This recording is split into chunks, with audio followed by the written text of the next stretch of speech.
Assalamualaikum everyone, this is Umar Ahmad and this is our lecture 6 of the series how you can create a professional model in Revit. So in this lecture what we'll be learning is how you can uh, dimension the floor plan that we have created in the last lecture, and I'll show you how you can modify this floor plan to look more realistic and more appealing to the clients. So for that purpose, let's get straight into this.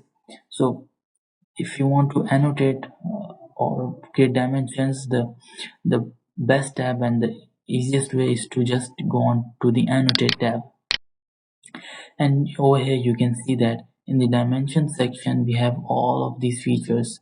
You can explore it one by one. For example, if you have inclined surfaces, you can use this one.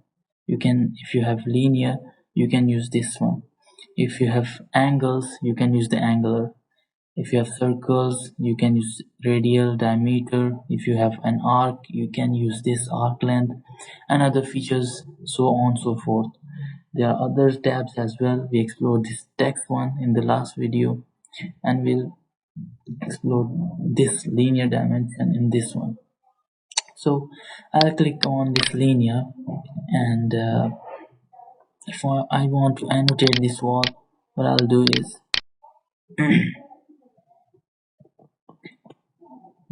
I click on this one, and I don't know what's the issue. Yeah,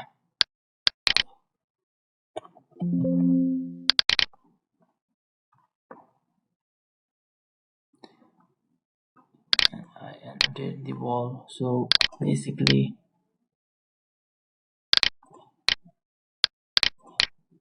there's a glitch in the software presently.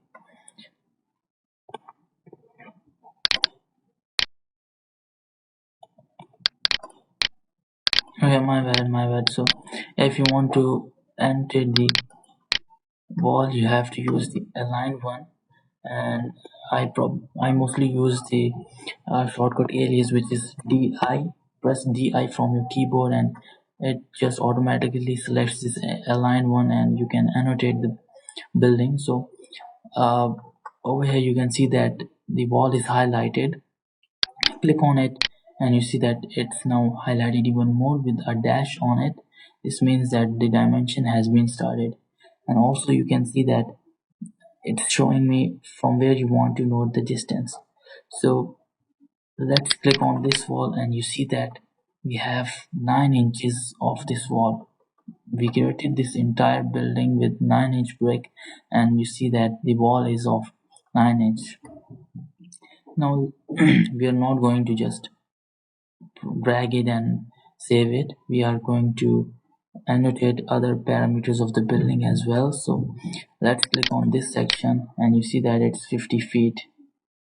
I'll click on the wall, and then I'll click this one, and basically what you have to do is you have to click and select every single detail that is being visible to you.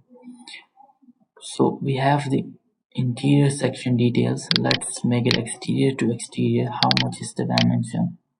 And I'll move it above the previous one, and you see that it's 58 feet, the entire length and length of the property. So basically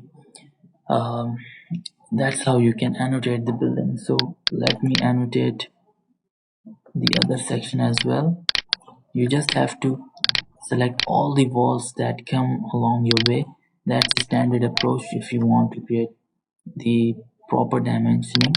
So let's go interior to interior, and now exterior to exterior, and there we have it. Now notice that we have already covered this section, but why I'm covering this one? The reason is that we have our distinct walls in between, and you have to annotate each section. If I skip this one, it would be a total mess for the constructor or the engineer on site, because he will not be able to read the drawings. How can he read it? How can he know that both these are identical or have equidistant spaces? So for that reason, to avoid any ambiguity, we'll do is we'll create the dimension for each one of these walls that come along our way. We have to just simply annotate it, and this is our last one. So yeah, let's make it clear, and let's go exterior to exterior as well. I'll click on this one, and I'll then click on maybe this one and this one, and then this one. So yeah, there we have it. And yeah, that's all. What you can do is you can also annotate this one as well, because not all contractors know that these are of same level. So you have to just clear your stance, and there we have it. We have 30 feet 9 inches on this end, we have 30 feet 9 inches on this end, and that's pretty much it. So if you want to modify these dimensions, you see that presently it has these weird lines stretching right above it. So you have to select this dimension and click on edit, and you can modify some of the properties of these over here. So let's say that we want to change the witness line, and see what witness line is. You see, this is our witness line. Previously it was just attaching to the wall and was making it very messy. But if you change this property, which is of the witness line, you can fix to the dimension line and click on apply. So it's looking very neat and tidy. You can also change a lot of properties like the thickness, that like the width factor, and you can also make the text transparent or opaque. It's all up to you, but I like to keep it default. And yeah, that's pretty much it. It's there, it's looking neat and tidy, it's readable, and there we have the dimension. Let's suppose you say that these dimensions are very small, I cannot read it. You click on edit again. We have the text size 3 by 32, so let's open the calculator, and yeah, there we have our calculator,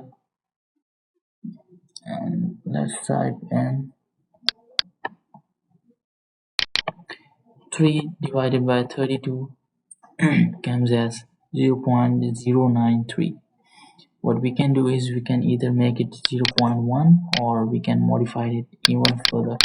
So let's go with 0.11, and from keyboard type inch and click on OK, and there you have it. The size has been modified. If you want to increase further,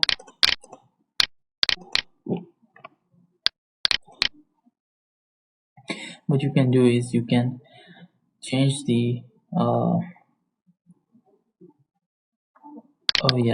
change the text size. It's now 7 by 64, so we can change it. Calculator. Notice that I'm using calculator to avoid any inconvenience, so you have to do the same to make your drawings very professional. It's 0.10, the one I selected, and I want to change it to 0.12 inches to make it, yeah, now that's more like it. You see that it's very readable now. It's looking neat and tidy. You select this line and move it a bit above.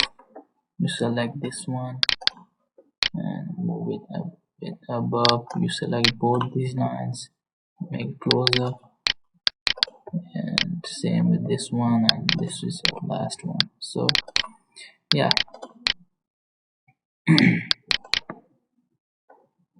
there you go, there we have it, the dimensioned floor plan. So yeah, this is for the floor plan which we have dimensioned. In the next lecture I'll show you guys how you can dimension the elevations which is shown on these sections.